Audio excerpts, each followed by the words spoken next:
బాగుంటుంది.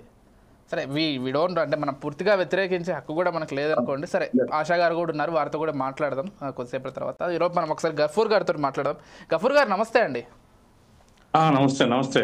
ఎస్, మీ అభిప్రాయం ఏంటండి? అసలు ఉచిత బస్సు ప్రయాణానికి సంబంధించి మీరు సమర్థిస్తారా, వ్యతిరేకిస్తారా? అండ్ ఎలాగో ఆగస్టు 15 నుంచి స్టార్ట్ అవబోతోంది కాబట్టి పరిణామాలు ఏ విధంగా ఉండబోతున్నాయి, ఏం చెప్తారు? ఇప్పుడు ఉచితంగా ఎవరిని ఇస్తామంటే వ్యతిరేకించడం అనేటువంటిది రాజకీయ పార్టీలు ఏవి చేయవు. ఎందుకంటే దాని బాగోగులు చూడాల్సింది వాగ్దానం చేసేవాడు.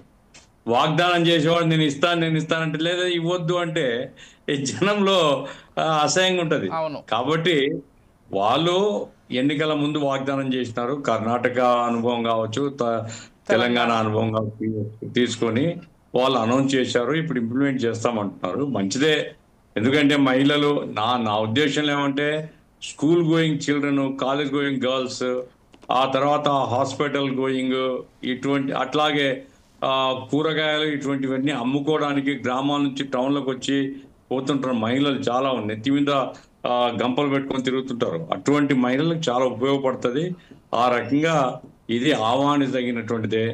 అయితే మిడిల్ క్లాస్ వాళ్ళు తిరుగుతారు, గుళ్ళకు గోపురాలకు పోతారంటే పోనివ్వండి, ఇంకేం చేస్తాం మనం. ఇప్పుడు ఒక అవకాశం గవర్నమెంట్ ఇచ్చినప్పుడు తిరుపతి పోతారు, పోతే పోనివ్వండి, నష్టమే ఉంది. అందుకోసం ఏమైనా నా పాయింట్ ఏమంటే గవర్నమెంట్ ఒక ఉచిత పథకాన్ని మహిళల కోసం ఇవ్వడం ఆమోదనీయం, హర్షణీయం. మహిళలకు ఒక ప్రత్యేకత, ఒక గుర్తింపు, మహిళలకు సంబంధించినటువంటి ఒక రాయితీ, ఇది మేము ఆహ్వానిస్తున్నాం. అయితే ఇదే సమయంలో ప్రభుత్వానికి చెప్పే జాగ్రత్తలు ఏమంటే ఇప్పుడు మీరు ఆర్టీసీ, ఇప్పుడు ఆంధ్రప్రదేశ్లో ఆర్టీసీ ప్రభుత్వంలో పార్ట్, తెలంగాణలో వేరే కార్పొరేషన్, కర్ణాటకలో వేరే కార్పొరేషన్. ఇప్పుడు కర్ణాటకలో ఏమైంది, 2 రోజుల నుంచి కార్మికులు సమ్మె చేస్తే దాని మీద ఎస్మా ప్రయోగించి అందరిని అంచివేస్తే చివరికి వాళ్ళు సమ్మె విరమించినారు. ఏమిటి అయ్యా మా జీతాల బకాయిలు ఇవ్వడం లేదని. కర్ణాటక గవర్నమెంట్ ఏమంటుంది, మా దగ్గర డబ్బులు లేవు కదా, ఆర్టీసీలో డబ్బులు ఎక్కడ? అరే నువ్వేం ఉచిత స్కీమ్ పెడితివి, మరి డబ్బులు ఉండాలంటే ఉంటాయి. అట్లాగే తెలంగాణలో ఇంతకుముందు అదే పరిస్థితి.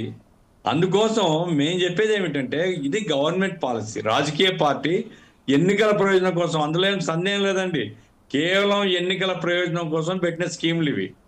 ఎన్నికల కోసం మీరు స్కీమ్ పెట్టినప్పుడు ఈ డబ్బు ఏదైతే ఖర్చు అవుతుందో ఆర్టీసీకి ప్రభుత్వాలు రియంబర్స్ చేయాలి.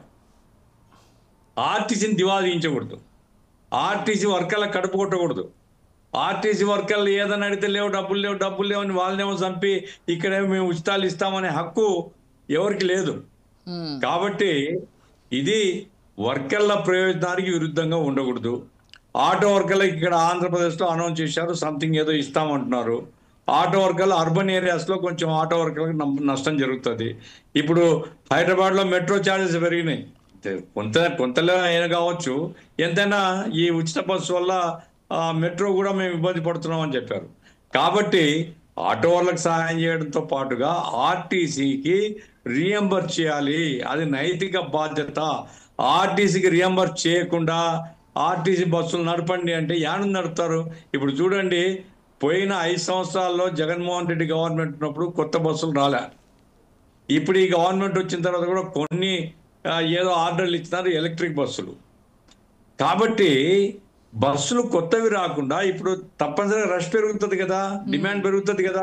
ఉచితం అనుకున్నప్పుడు మహిళలు ఎక్కుతారు కదా, మరి ఆ రకంగా రద్దీ పెరిగినప్పుడు దాన్ని తట్టుకోవడానికి తగిన బస్సుల్ని కూడా వేయాలి కదా. కాబట్టి ఉచిత బస్సు పథకాన్ని అనౌన్స్ చేయడమే కాదు, దాన్ని విజయవంతం చేయడం కోసం ఇన్ఫ్రాస్ట్రక్చర్ అంటే బస్సుల కొనుగోలు కానీ, బస్సుల మెయింటెనెన్స్ కానీ, అట్లాగే ఈ ఆర్టీసీకి ఎంత నష్టం అవుతుందో దాన్ని రియంబర్స్ చేయడం కానీ, ఇవన్నీ కూడా ప్రభుత్వం చేసినప్పుడే ఈ పథకం యొక్క సార్థకత ఉంటుంది. అట్లా కాకుండా ప్రజలకు, ఆర్టీసీ కార్మికులకు తగాదా పెట్టినట్టు, ప్రజలకు ఆటో డ్రైవర్లకు తగాదా పెట్టినట్టు, ఆర్టీసీని దివాలా తీయించేటువంటి చర్య తీసుకున్నట్టు అది మంచిది కాదు అని నేను సరఫరా.